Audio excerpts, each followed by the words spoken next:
I keep coming back to, and I've seen it in my own life, it's how we pick ourselves up when we fall. You know, what do we do at that point? That's where who we are is really defined, not by making the mistake, but how we deal with it. It starts right here, deep in your heart. Start right here. Oh, that's where it starts. Right here.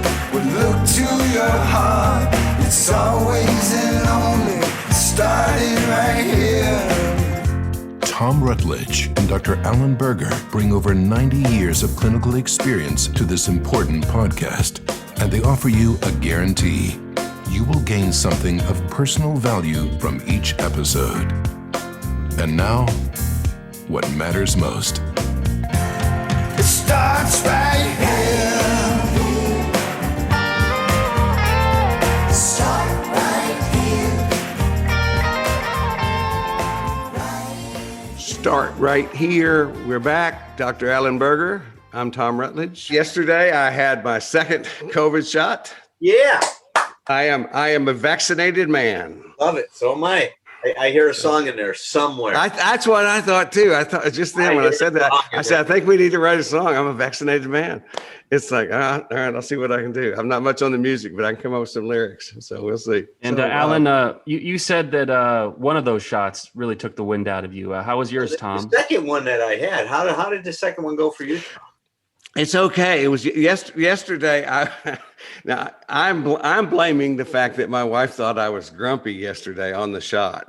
So I want you guys stick with me on that, because if she contacts you, it's like, if they say that, it's definitely not his character. Yeah, he definitely was grumpy. Definitely. No, I was tired. I really was tired, and I slept and things like that, but I didn't feel bad. When I had the shingles shot, and this is my favorite tongue twister, my second shingles shot knocked me on my ass. And I've since found out from other people, I was talking to the pharmacist who gave me this shot yesterday. She said that's pretty normal that the second shot for shingles is that way. But no, I feel pretty, my arm is sore, but that's it. I've got my appointment. My appointment is at the end of April, so I'm very excited about that. Congratulations. I've got my laundry list of post-pandemic social things that I'm looking forward to.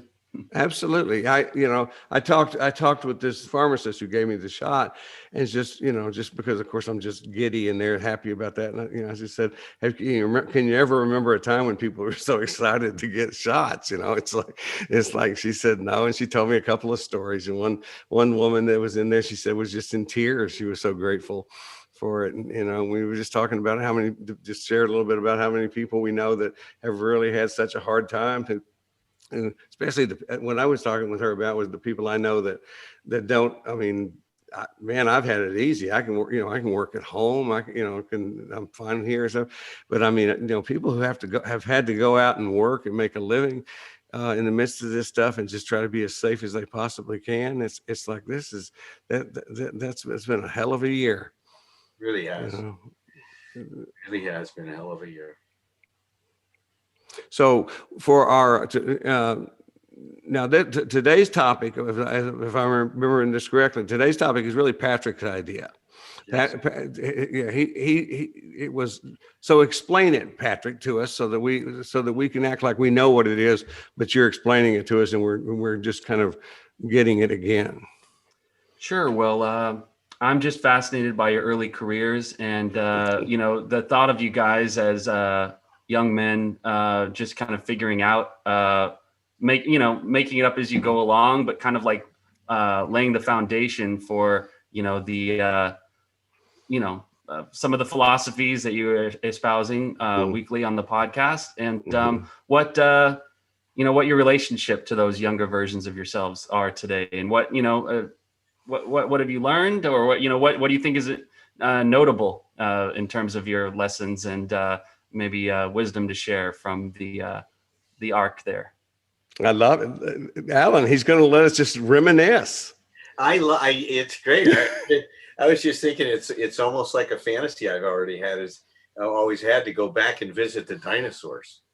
I don't know why that came to me your younger lives. My God, I didn't think we were that old, Tom. Yeah. What's going on here? So you're like stegosauruses, you know. Thanks. I'm not old until I have to bend over or something like that, you know, some intricate move like that. You don't have to, but no, that's it's interesting to me because one of the things I've thought, and Patrick, I think you and I may have this in common. What I would say to a younger version of myself, if I could go back and you know, the fun to make that fun, it can't be, you can't go, it would not work to let me go back and just bore myself for 3 days, you know, with that. It's like, you got to go back and you say, you can only share two things, or you can only do this or this. And what would it be? Kind of a values clarification thing. So, and it's, and I've really become aware through the years that, and you know this as a parent, Alan, of adult children and of young children, is that apparently the design is, and tell me if I'm right about this, the design is that there are some things that people just fucking have to learn for themselves, that we can't hand them directly, even though it would change their lives forever for the better. Yeah, that's right. Well, that's so true. And look, and you know, my first response to your question is like, how do you get from here, or how do you get here from there, right? In terms of our past. And my mother wouldn't have given you a plug, you know, a wooden nickel for my chances of being successful in life. I mean, I was just a mess. I mean, I wasn't going to school. I was getting drunk most nights of the week. I was a teenage alcoholic. I'm a high school dropout. I mean, she couldn't wait to sign the papers to get me off to the Marine Corps, hoping that maybe they'd straighten my ass out.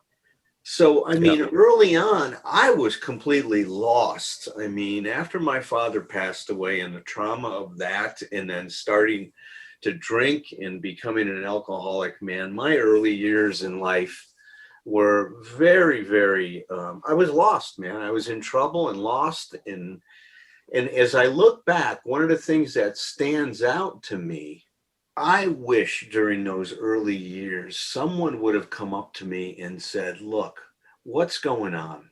What's happening in your life? What is all this behavior saying? I mean, today I know that my behavior was communicating how much pain and trouble I was in. But I wasn't able to go to anybody and say I'm in pain and in trouble and I need help. Those words weren't available to me. Well, you didn't think of it that way, did you? I didn't think of it at all. I mean, I was just, I was, you know, what do they call it in psychiatry or psychology? Acting out. I was living out my drama is what I was doing, the way I think about it. And I was a mess. Now, I will say this, that through some of my own work, my own psychotherapy and work I've done in my recovery, I realize that one of the things that motivates me to do the work I do is I don't want anyone to feel what I felt, that I was in trouble and that nobody was going to ask the question, how are you doing with all this? How are you feeling? What's going on? Share with me your experience. So that's a big motivator in my life, is that, you know, I don't want anyone to be unseen in that way, because I know what it meant to me. I know what it meant to me when I was first seen, when I was 19 years old, and my sponsor, Tom, that Tom McCall, that Tom Rutledge knows. I mean, I know what happened when he sat down and started to talk to me and really see me. I mean, that just opened up the possibilities in my life. Like, it was amazing. I mean, it was an incredible therapeutic experience and a corrective emotional experience in so many ways. And that started my recovery back in 1971. I mean, that one person seeing me and having faith in me, those are the two things I experienced from him.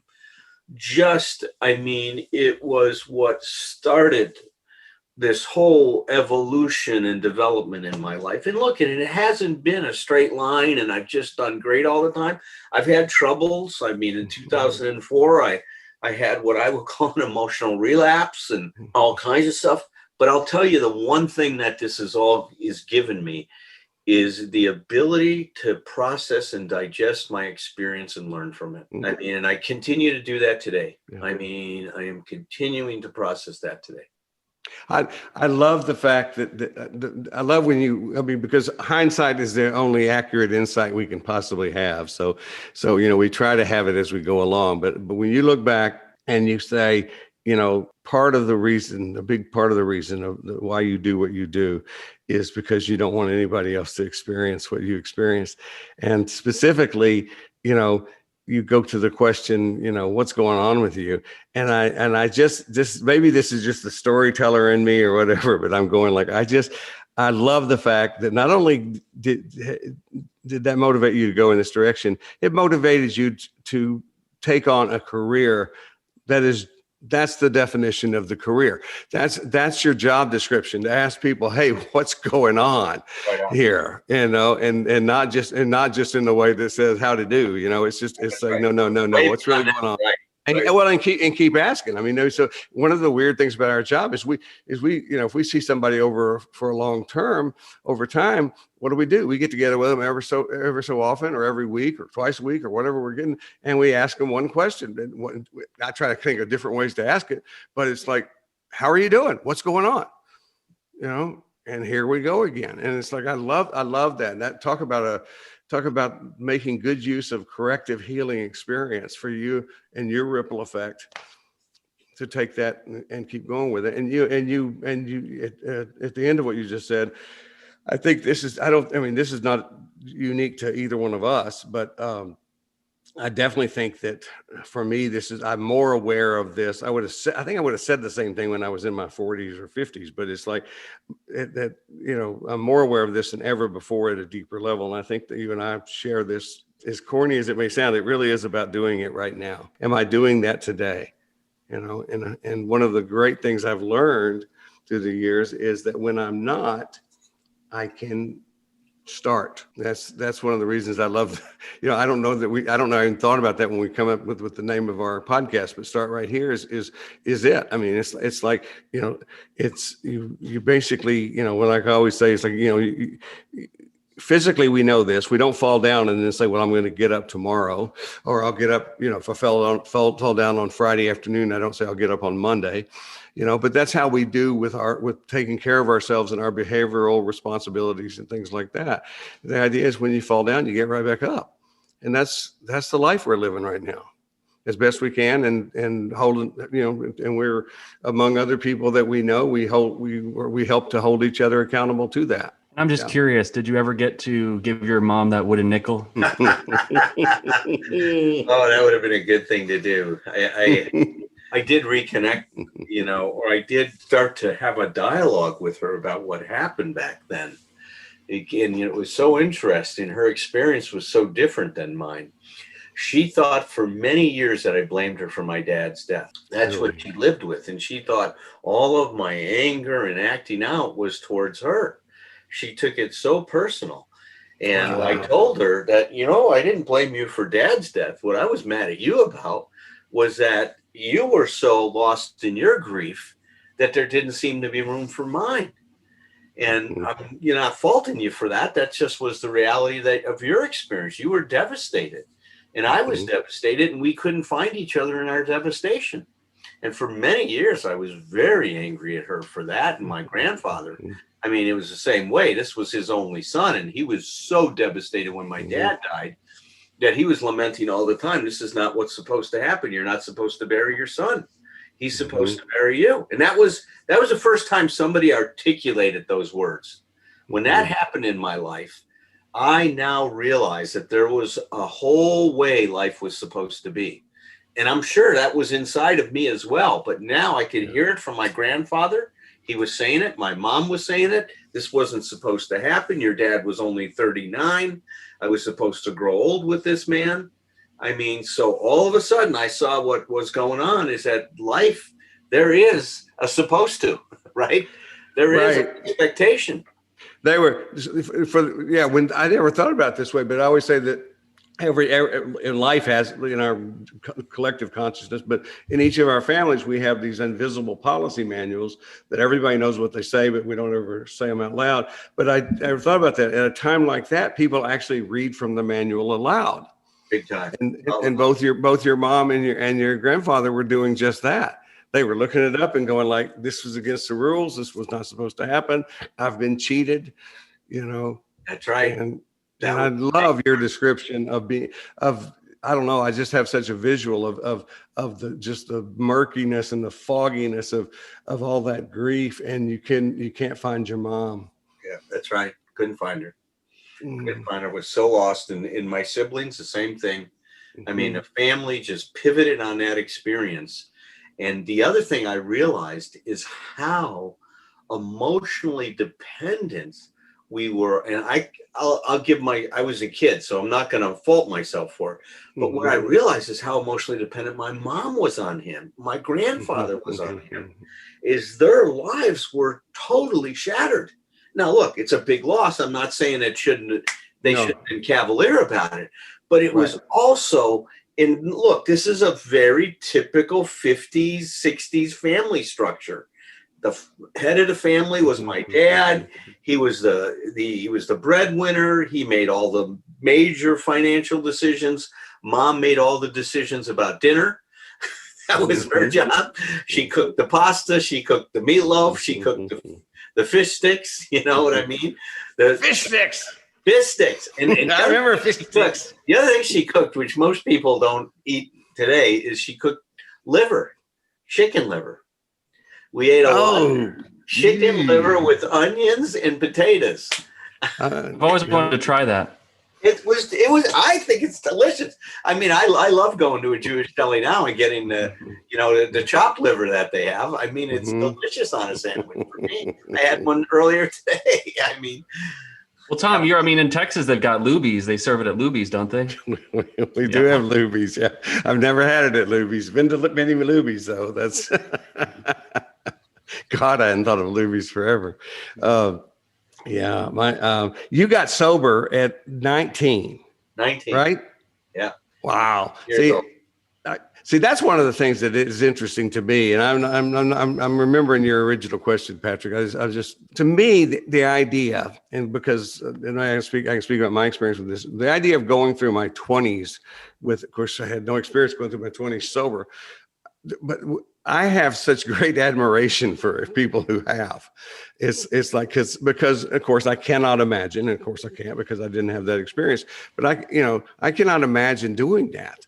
It's like, it just seems like it must be nice, huh? Because I didn't have that experience either. Yeah. How old were you, Patrick, when you got sober? 31. Okay. So my 20s were rough, Right. Me too. Right there. I think I was like 30. I think I was 32 when I got sober. It's like, or like I like to put it, like when my wife told me I couldn't drink anymore.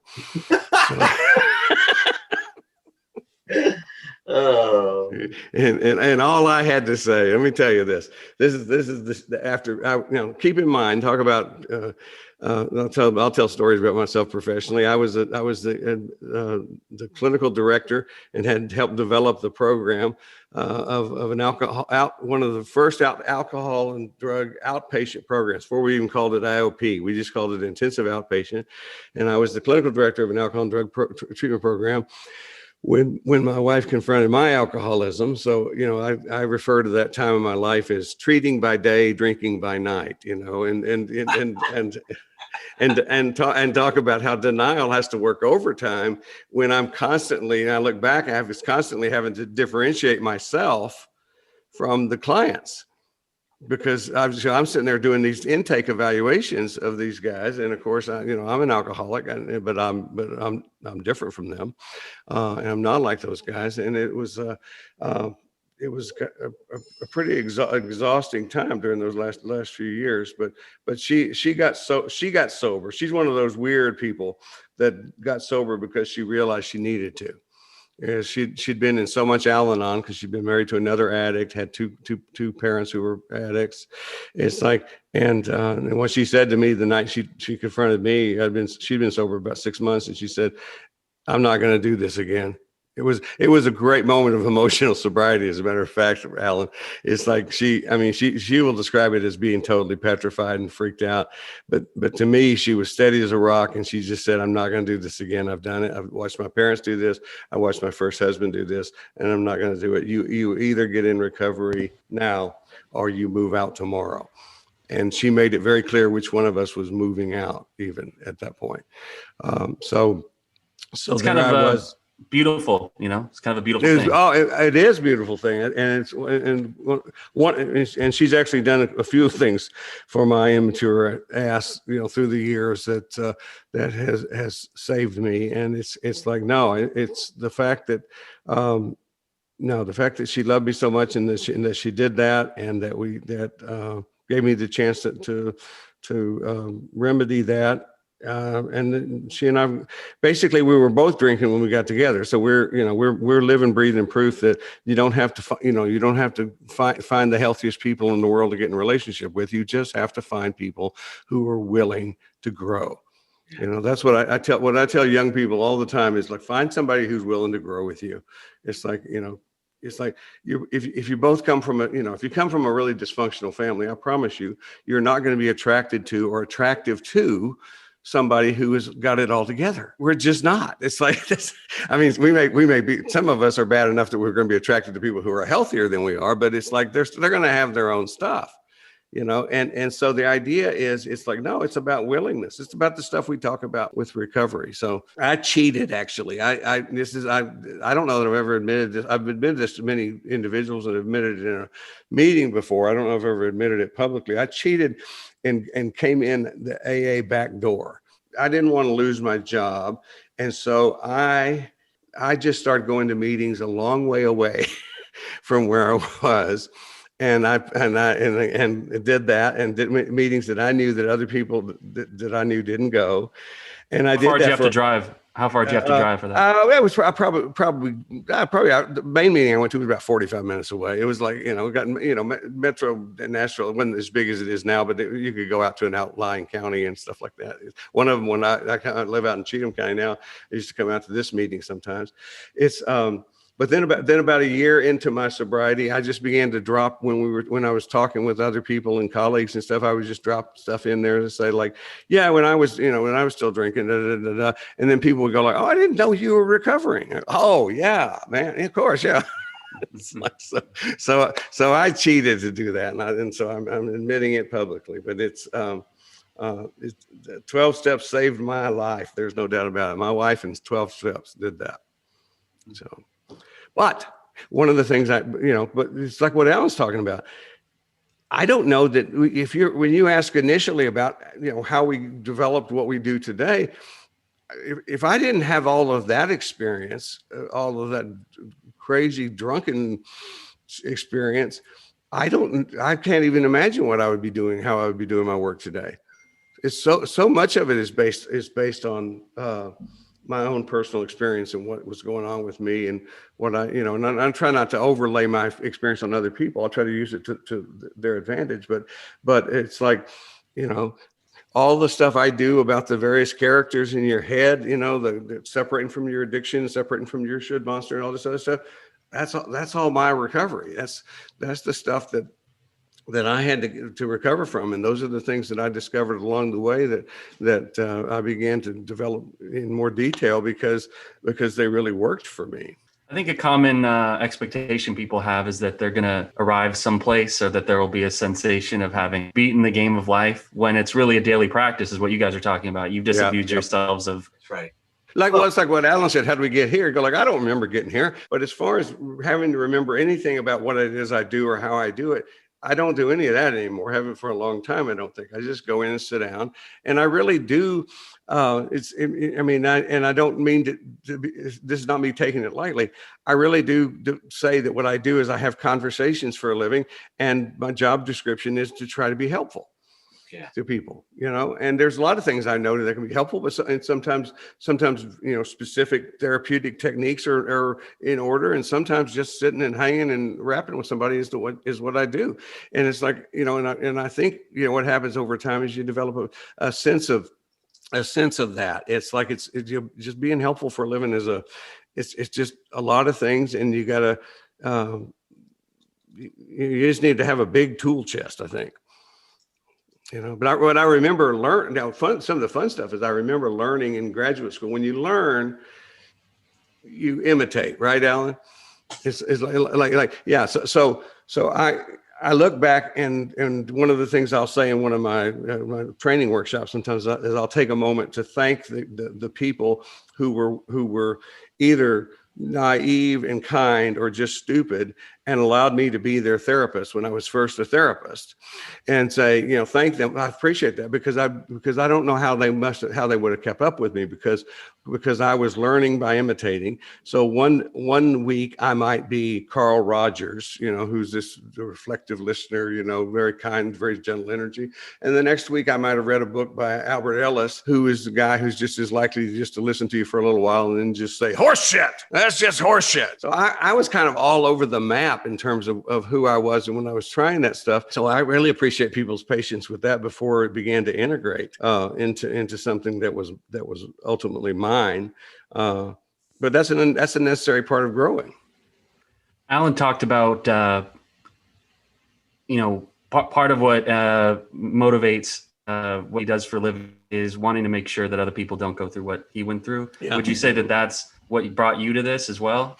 It didn't bring me to it, not consciously. Nothing brought me to this consciously, because some people this has humor to it, but it's not. I have no memory whatsoever of ever making a decision to become a therapist. I say with humor, but possibly in an alcoholic blackout. It's like, but it's. I woke up as a therapist when I was in recovery. It was really a default thing. It was like I was going to be a writer. That I was two things as a kid. I was a writer and I was a magician. And I did work briefly professionally when I got to be a young adult as a magician in restaurants and things like that. And that was fun. I got a job as my first job as a social worker was because I was working a night shift at the Fulton State Hospital in Fulton, Missouri.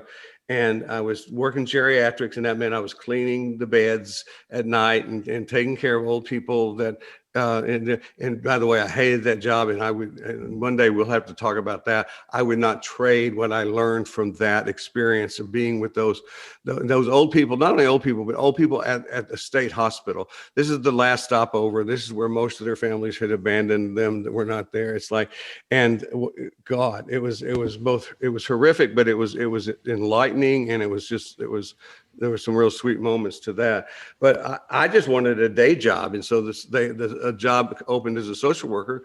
I got a job as the social worker working with my first job as a social worker, working with child molesters, serial rapists, and murderers. What a way to start, huh? And I was happy to have the job because I got off at 5:00 and I could go drinking with my friends.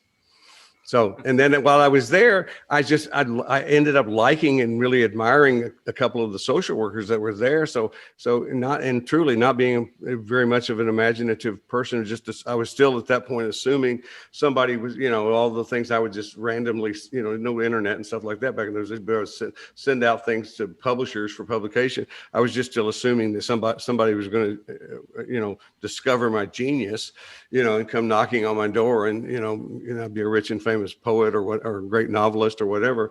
So I really wasn't paying much attention to that. I just decided, well, I'll go to graduate school because Bonnie did. And that sounded smart. So, and then here I am. What would you say is the assumption that people would have about a place like that is the most incorrect?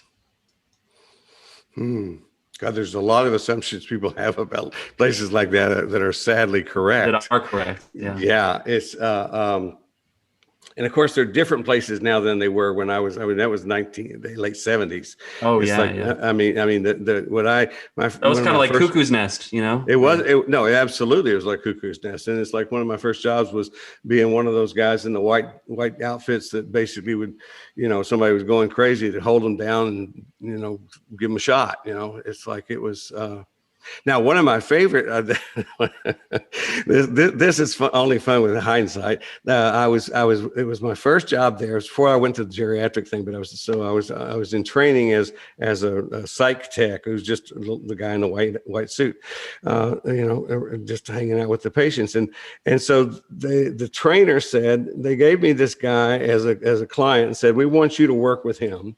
And he had the thing that there's no longer this diagnosis, but Alan, you'll probably remember this diagnosis. It was called, he had hebephrenia. Do you remember hebephrenia? It involved inappropriate, referred to it was schizophrenia basically, but the symptom that was prevalent was inappropriate laughing.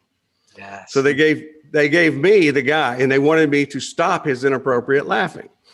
And so this is actually also the story of one of my first, I think, actual creative therapeutic things. So I love this guy. I called him an old guy. He was probably 30 something years old. At the time I was, I guess for me to call him old, he would already been 40. It's like, but he was a big guy, wore these overalls. He lived on a farm with his parents. And he just laughed. He just said, he'd sit around and go,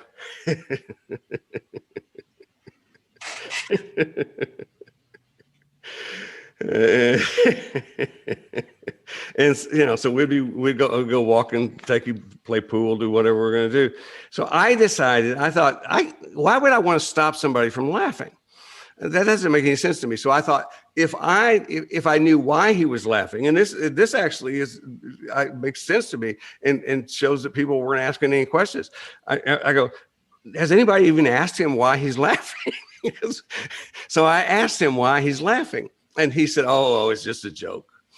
And so, well, tell me the joke. And he said, there was this mutt, and he went into a bank. And he wanted credit.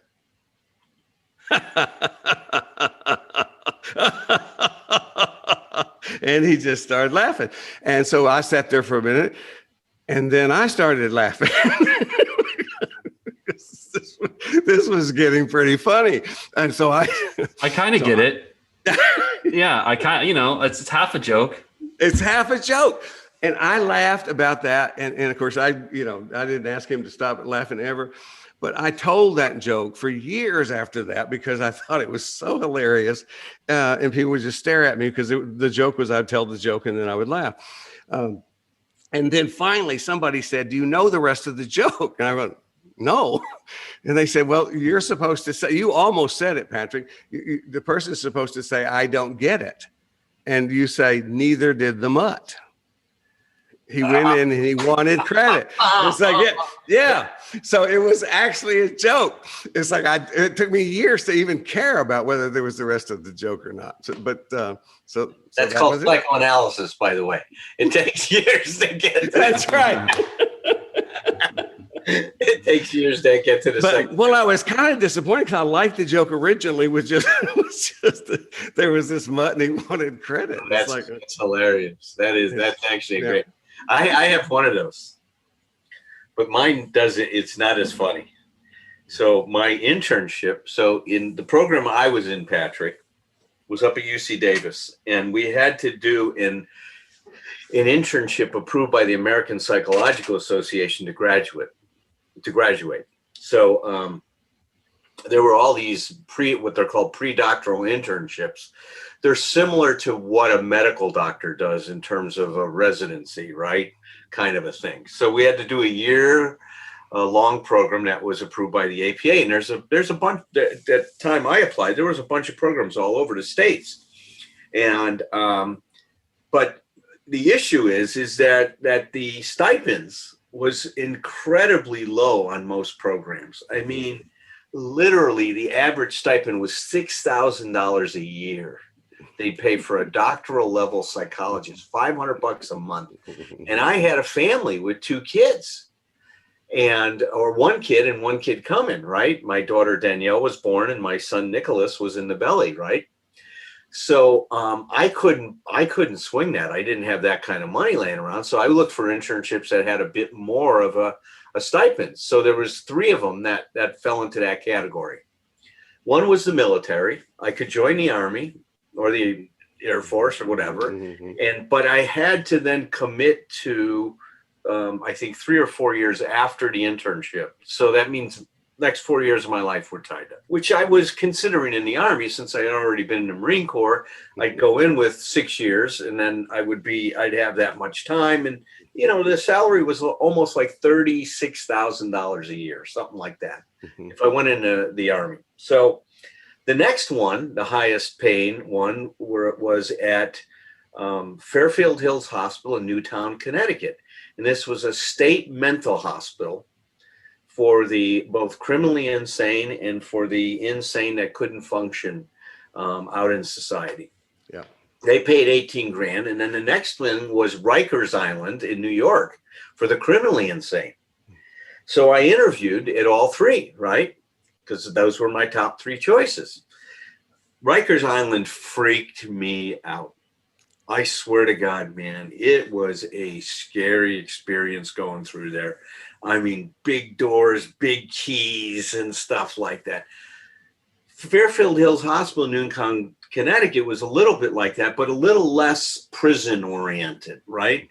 Like in Rikers Island, I was afraid for my life. I chose to go to Fairfield Hills Hospital, and the first rotation I was on a ward where all the patients were very seriously compromised in terms of their ability to function, and they had polydipsia, which meant that the phenothiazines that they'd been taking, the psychotic medication, had damaged their brains so they couldn't regulate their thirst. They were always thirsty and they could never satiate it. So they would drink literally 3 gallons of water and still feel like they were parched, that they couldn't. And when you drink 3 gallons of water, your body goes into a real medical crisis. Your electrolytes are thrown off. And most of these people got violent when they did that. So this ward was shut down. All water, access to water was shut down. The bathroom would only be open for 10 minutes every hour with staff in there because they would put their head in the toilet bowl and drink out of the toilet bowl. I mean, they were that thirsty. If a nurse left a urine sample on the counter, patient would run up and grab it and drink it. I mean, any fluid around was like considered gold for them, right? Well, on the unit, we had a patient that had murdered his son because he thought his son was the devil. And God had talked to him and told him that he had to kill his son because if he didn't kill his son was going to destroy the world. So he snuck into the house with a claw hammer and came up from behind his son and then hit him in the head and kept hitting him in the head until he was dead. And he was obviously restricted to the unit, right? And the doctor, the psychiatrist and the staff were really pleased because they felt he was doing better. And on our ward, if patients were doing better, they would get a grounds pass where they could go to the snack shack on the campus and stuff like that. But this man couldn't go because he was of danger to society, right? Because of this murder that he had committed, well, obviously because of his insanity. So he started to tell the staff that he realized what a mistake he had made. And this is a big thing because up to this point in time, he had been justifying the murder because he really saved the planet and we should be thanking him. For him, he made an ethical decision. Yeah. Made an ethical decision. Kill my son or sacrifice his son. Yeah. Sacrifice my son for the planet, So he did what he thought was the right thing. And, and obviously, they were waiting to see if he could get any insight in touch with reality. And he finally started to say, God, I just started to realize how wrong this was, how terribly, terribly wrong. And everybody was kind of excited that, man, he was finally getting insight. And, and I'm the little, smart ass little intern, I decide to ask him, well, can you tell us what you mean when you say you were wrong? Before we granted him the pass, I thought it might be good to understand what is the depth of his thing. So he said, I was wrong because I murdered the wrong son. There you go.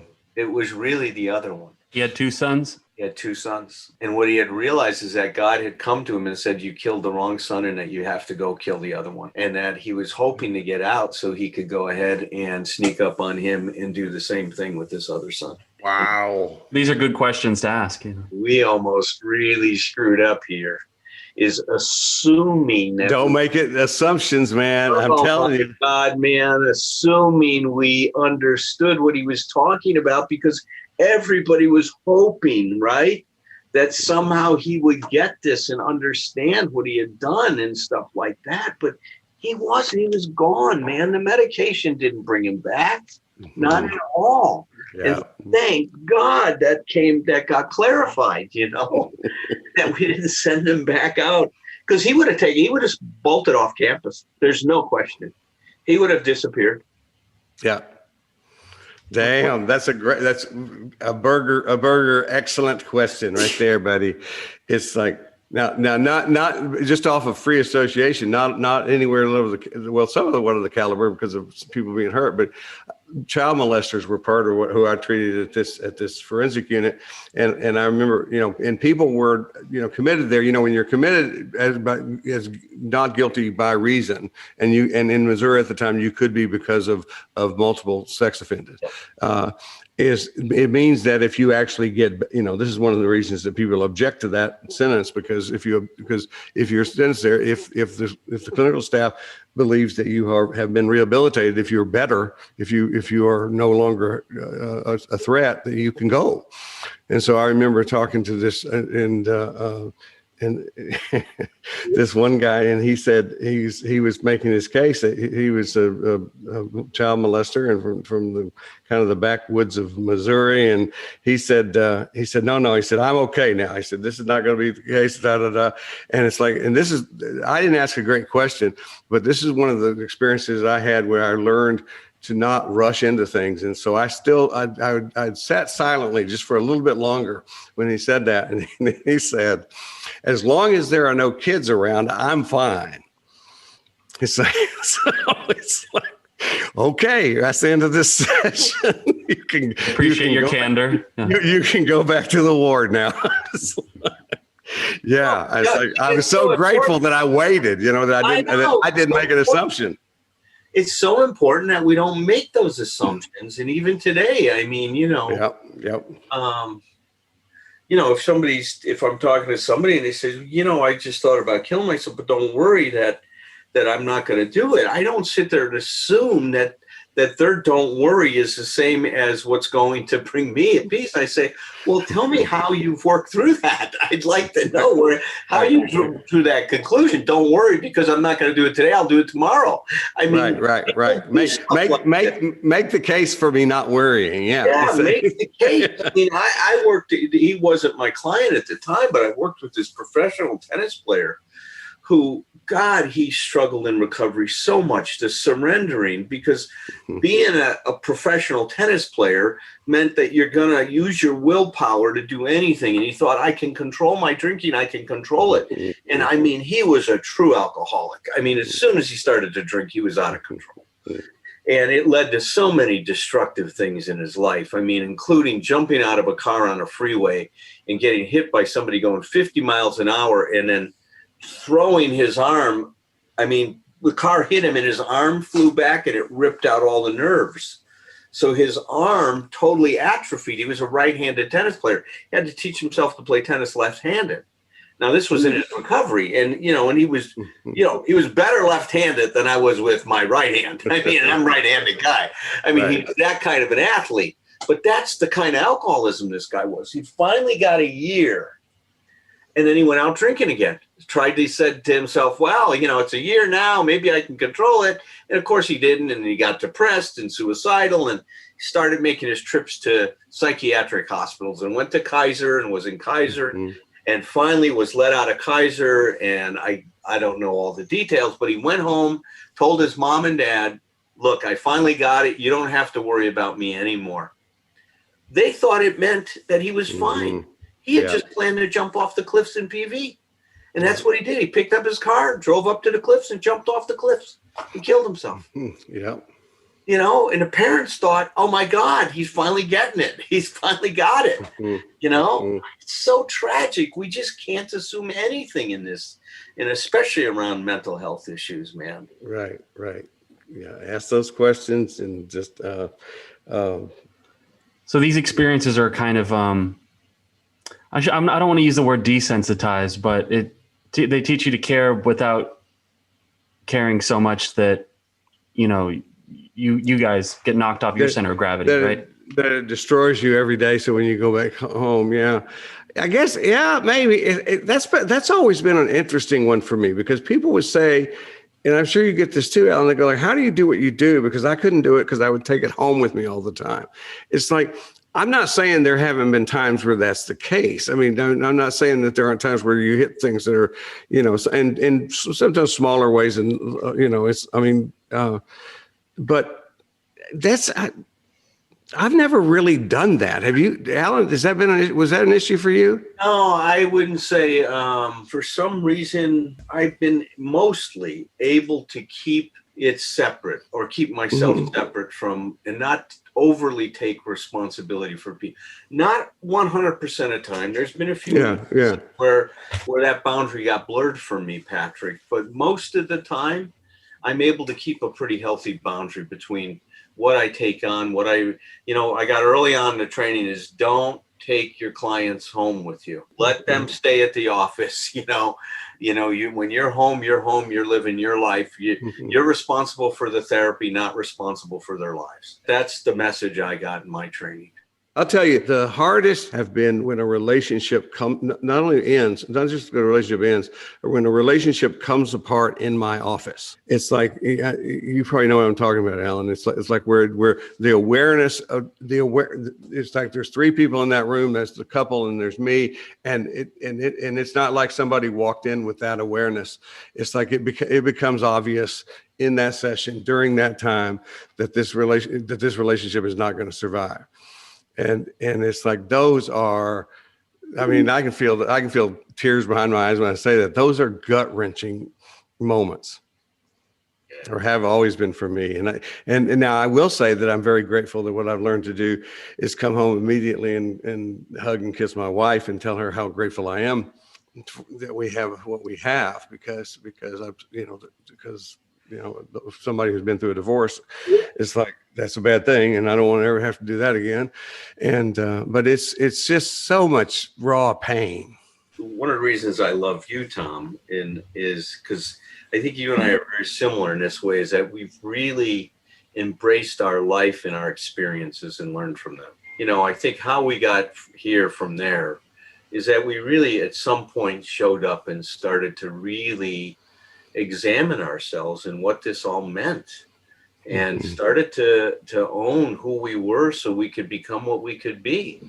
And I think that that's been a journey. And look, you can hear neither of us did it perfectly. I've made mistakes. I'm certain Tom has made mistakes along the way, and recovery is not a guarantee you're going to be perfect. Right. We're going to fall on this journey, but I keep coming back to, and I've seen it in my own life, it's how we pick ourselves up when we fall. What do we do at that point? That's where who we are is really defined, not by making the mistake, but how we deal with it. And sometimes that takes a while. You make a mistake and you got to go in, you got to go process it, and it takes a couple of years to separate the wheat from the chaff, so to speak, right? To really get to what's going to nourish you and grow you. But it is possible, man. And I think that's what Tom and I have found in this journey in recovery. Well, about that, Ellen, what you learn, I think too, is that, and I don't know, I think I've gotten better at this probably in my 60s, is the idea that to really let go. I could get this conceptually before, but I don't know that I've put it into practice until maybe I'm doing better now, is that, whenever there's an issue, a problem to be solved or something like that, we're taught to always work toward fruition. We're always taught to bring that to resolution. And we're so future oriented with that. When the truth is our life, at any given moment in our life, some of those ongoing issues are part of our life, just part of the day. And it's like, we need to keep doing the things we need to do to be responsible, but it's also our job not to let those things distract us from our day-to-day life. Just am I taking care of, playing with my old cat over there that needs extra attention these days? Am I doing what I need to do to be a good husband? Am I showing up for the podcast with most of my brain cells working? That one's a check. All right. So listen, tell us about our next show, Patrick. What are we going to do? Okay. Well, I'm going to let Tom pitch that one because I think it's a great idea. We're going to be having a couple guests on to talk about some of their support. Yeah.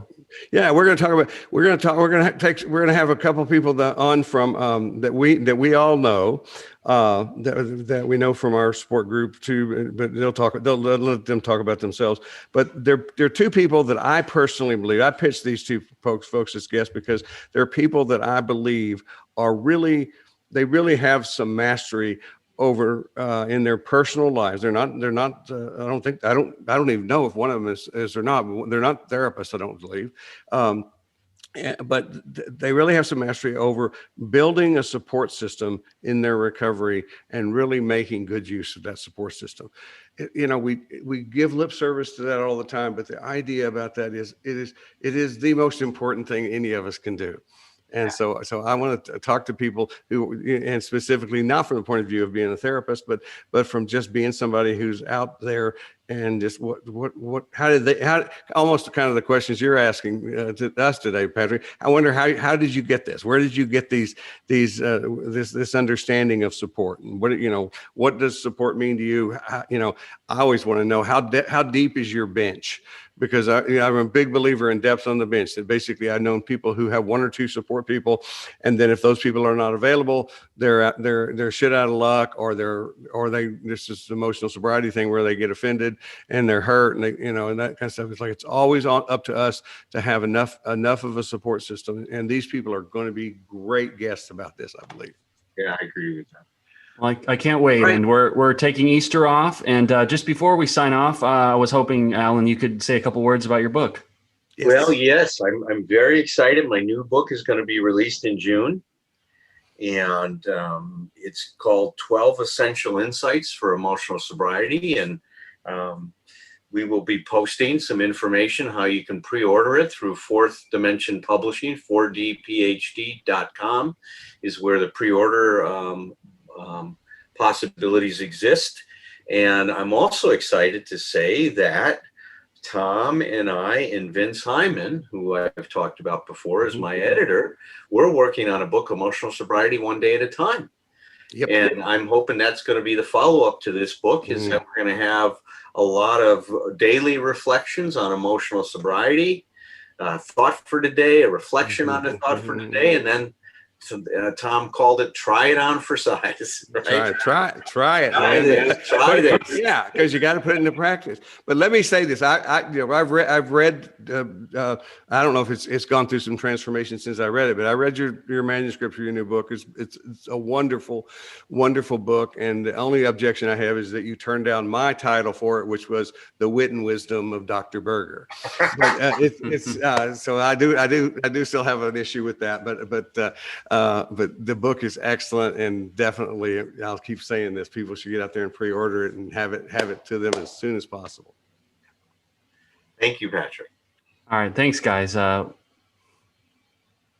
Do a sign off, Tom, and I'll patch that on in the end there. I will. Well, listen, thank you, Patrick, for bringing this up. I hope I wonder if this may be some of my little should stuff in my head, but it might have been feel just a little self-indulgent today, talking back about my past, and I don't know how Alan feels about that, but I hope there was something in what we were saying that's was useful to other people listening in, and I appreciate it. I like working with you too, Patrick, and the idea is I also appreciate your interest in all of this. It's always so clear to me that your interest from your own point of view both as a professional, as a producer, and as just our friend, that this stuff really matters to you. So it was a really nice conversation to have. I thought so too. Thanks so much, Tom, Okay. and Okay. have a wonderful week, audience. Happy Easter. Happy Easter, everybody. It's a spiral, not a circle. Goes round, round, round. Look for solutions, be your own friend. Never say never in either direction. Look in the mirror, trust the reflection.